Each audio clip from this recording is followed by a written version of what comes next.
Moscow this morning, where embattled Syrian President Bashar al-Assad made a brief visit. He met with Russian President Vladimir Putin, whose military is supporting Assad in the civil war in Syria.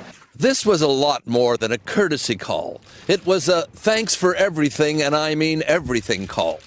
With Vladimir Putin's jets effectively becoming Bashar al-Assad's air force, the beleaguered Syrian leader smiled like he hasn't smiled in years. The terrorism that is now spreading today could have, without your decisions and actions, spread to even more territories and states, not just in our region, but to other regions too.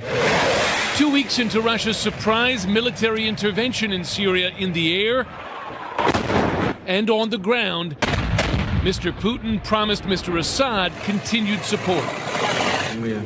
We are prepared to do whatever we can, not only in the course of military efforts to fight terrorism, but also in the course of the political process.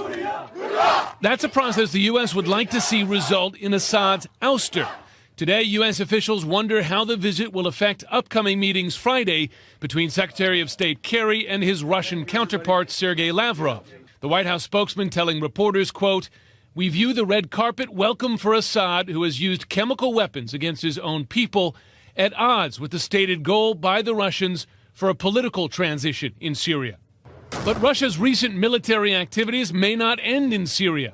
President Putin reportedly sending a letter to Iraqi Prime Minister al-Abadi expressing his support for the fight against ISIS on the Iraqi side of the border, raising the possibility of Russia filling a perceived void in Iraq left by the U.S. These people in Russia and the Kremlin are going to say, okay, we have an opportunity here. We're going to drive our version of a Mack truck right through this area, and we are going to control the agenda for the northern Middle East. And that is exactly what they're doing. The video was shot over the district of Jobar and is considered to be the first imagery that shows the scale of destruction from the air. Jobar is part of the eastern suburb of Damascus known as the Eastern Ghouta, which has been held by rebels for years.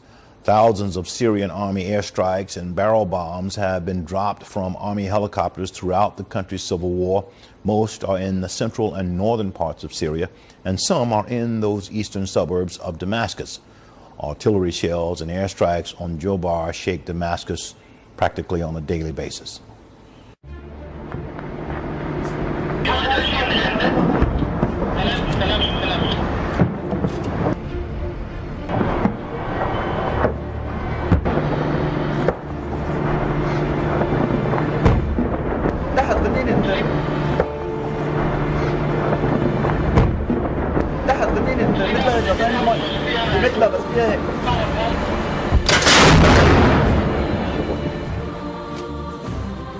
Russia has been conducting a military campaign as part of an agreement with Iran, Iraq, and Syria to help clear the Middle East of Daesh Takfiri terrorists.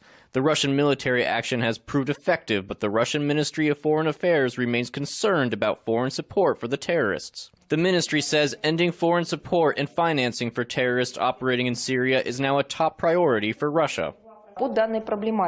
We have information that terrorist groups continue to receive shipments of equipment and reinforcement from abroad. This is a very dangerous trend. It is clear that without such a support, victory of the terrorists could be achieved.